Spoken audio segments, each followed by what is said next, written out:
mente, o coração, da correria do dia a dia, meu Pai.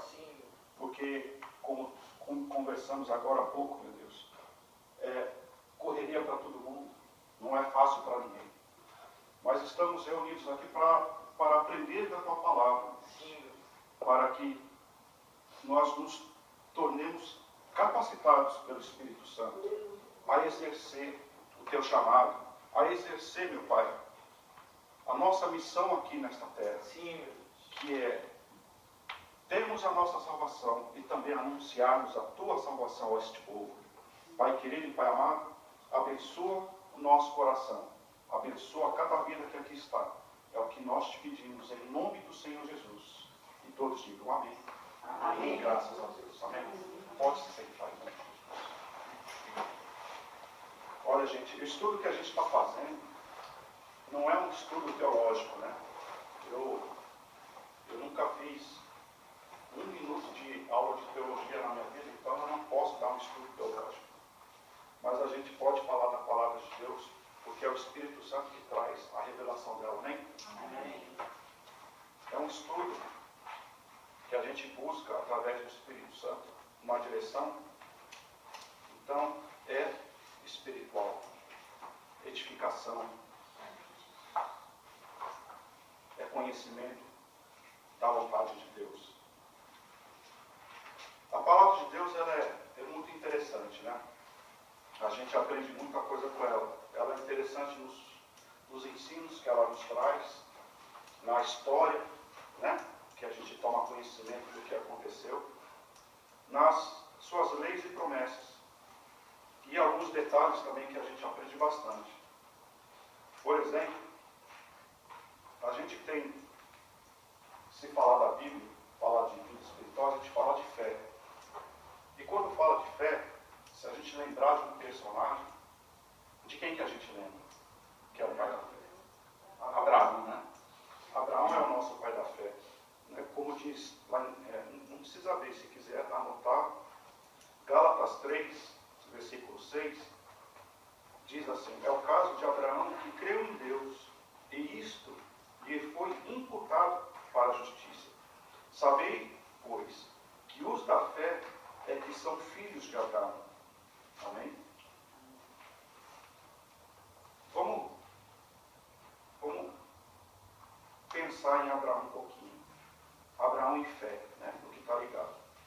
Lá em Gênesis 25, diz um pouquinho do que aconteceu com Abraão quando ele morreu. O que aconteceu? Abraão morreu e foi sepultado, né? É normal.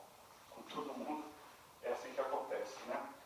Gênesis 25, versículo 7. Foram os dias... Perdão. Espero vocês abrirem. Gênesis 25, versículo 7. Pisa no freio. A gente pede para Jesus: meu Deus, limpa a nossa mente, o coração da correria. A gente está correndo ainda, né? Misericórdia. Amém, gente? Gênesis 25, versículo 7. Amém? Foram os dias da vida de Abraão 175 anos.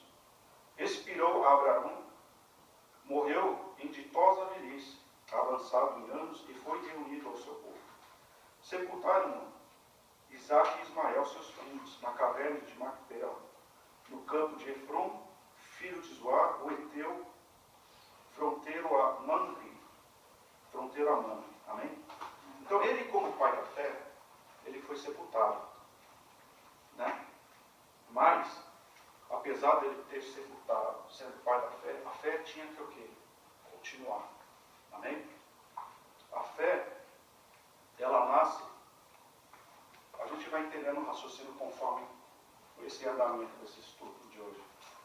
A fé, ela tem que nascer dentro de cada um de nós, renascer. Abraão, pai da fé, morreu e foi sepultado. Amém? E a fé tem que nascer. A fé vem por quê? Pela palavra de Deus. A fé plantada, né? E a sua semente qual que é? É a palavra de Deus. Em Romanos 10 a gente observa isso. Romanos 10.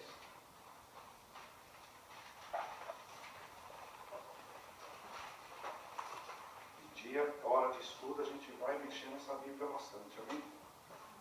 sejam versículos conhecidos, né? Romanos 10.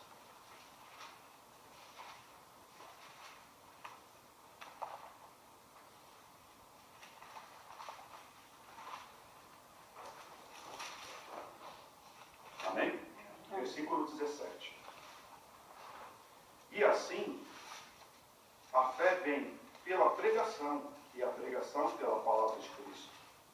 Amém, gente? Amém. É um trabalho para abrir a palavra de Deus em Romanos, só para ler um versículo, mas é isso aí. E assim, a fé vem pela pregação, e a pregação pela palavra de Cristo. Então, a gente viu até agora que a fé nasce em cada um de nós.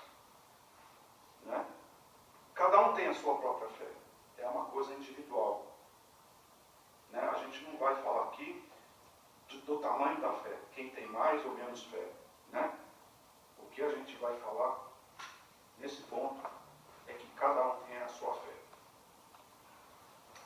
Mas na verdade eu quero não só falar de fé para abordar essa figura de Abraão e entender o raciocínio que a gente vai trazer. São três coisas importantes que eu quero falar com você hoje, com vocês, e essas três coisas, ao contrário da fé, né? Desse exemplo da fé, desse contexto que a gente falou, Abraão morreu, a fé tinha que continuar. Essas três coisas não morrem, não caducam, não envelhecem e continuam inspiradoras. Amém? E essas três coisas estão na palavra de Deus. E é como a palavra diz a respeito de si mesma, né? Lá em Lucas 21. Preparem os dedos. Lucas 21, logo em seguida a gente vai abrir em Hebreus. Versículo 33.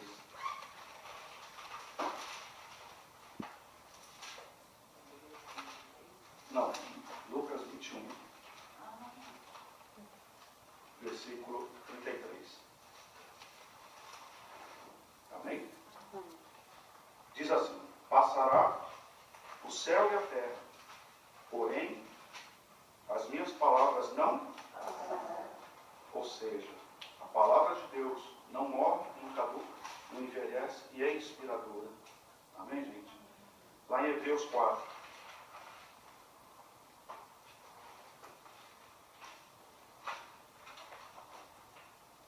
Versículo 12.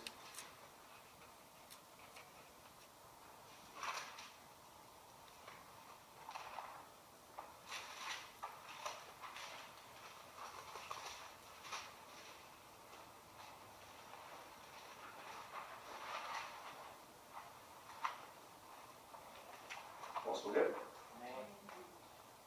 Versículo 12. Porque a palavra de Deus é viva e eficaz, e mais cortante do que qualquer espada de dois gumes, e penetra até ao ponto de dividir alma e espírito, juntas e medulas, e é apta para discernir os pensamentos e propósitos do coração. Se ela é viva e eficaz, a palavra de Deus é atual. Né? Então, só esses dois versículos para a gente ver a importância